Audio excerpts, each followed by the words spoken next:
jaaliyada Soomaalida ee dalka Koonfur Afrika ayaa kulan soo dhaweyn iyo macsalaameyn waxay u sameysay Suudaan Cabdiqani Qorone oo kamid ah culimada Soomaaliyeed ee ka qayb galiyay shir sanadeedkii lixaad ee jaaliyada Soomaalida dalkani Koonfur Afrika. Jaaliyada Soomaalida ee dalkani Koonfur Afrika ayaa kulan la qaadatay Suudaan Cabdiqani Qorone oo kamid ah aqoon-yahanada Soomaaliyeed iyo culimada waxayna waqti ku wada qaateen magaalada Johannesburg oo xog badan ay isweydaarsadeen. Suudaan Cabdiqani Qorone oo kamid ah aqoon-yahanada iyo salaadiinta Soomaalida ayaa wuxuu bogaadiyay habdhaqanka Soomaalida dalkani Koonfur Afrika. Jaaliyada Soomaalida dalkani Koonfur Afrika ayuu ku amaanay qaabka ay isugu xiran yihiin isla markaasna ay ku midaysan yihiin wuxuuna ku booriyay inay adkeeyaan iskaashiga walaaltinimo ee Soomaalinimada ku dheehan tahay ee dalkani Koonfur Afrika. xubno kamid ah madaxda jaaliyada Soomaalida ee dalkani Koonfur Afrika iyo culimada diinka ayaa ku soo dhaweeyay magaalada Johannesburg. ugu horeyn waxaa goobta daahfuray oo soo dhaweynta qaatay Sheikh Qaasim Cabdi Xayaam oo kamid ah culimada Soomaaliyeed ee dalkani Koonfur Afrika waxaana sidoo ka hadlay Sanay Gacmay Nabadoon Gaacir iyo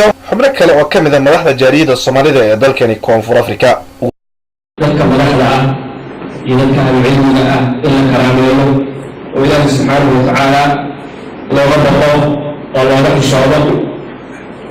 waxay ku jirtaa midnimada iyo nolosha iyo wanaagga adduunka aakhirada in dadka madaxda ah la soo dhaweeyo kelmadooda la maqlo lana ixtiraamo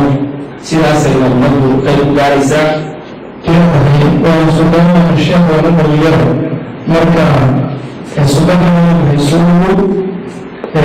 intaan walaalada dadkii kala suudaanka u ahay waadisi ku hayway aad baan u soo dhaweynaya sultan kusoo dhawow South Africa iyadoo horena kugu soo dhaweynay masaajidka waxaan kulana kusoo dhawow Johannesburg gobolka Gauteng magaalada xarunta ganacsiga South Africa Johannesburg dadka halkan fadhiya xafladan oo lagu soo dhaweynayo Suudaan Cabdiqani Qorone oo kulansaday dadweyne badan qofka islaamka darajadiisa hoos looma dhigo laguma xadgudbo lana gooniyo dowladda masjid waxaan ku marinayaa Sheikh Cabdiqani Suudaan Cabdiqani Qorone injineer Cabdiqani Qorone intaas xaq u leeyahay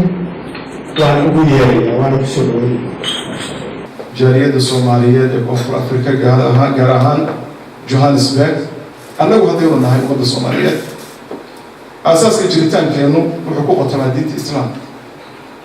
waxaynu u baahannahay Soomaali haddaana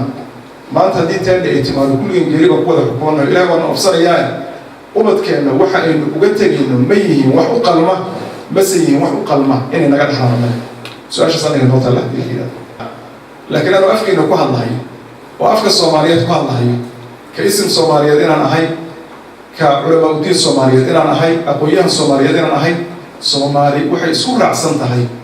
Soomaaliga wax ka sokeeyay lagu qanbiyo Ilaahay tacaala. Idris Abdi Hassan TV caalamiga Universal Johannesburg Koonfur Afrika.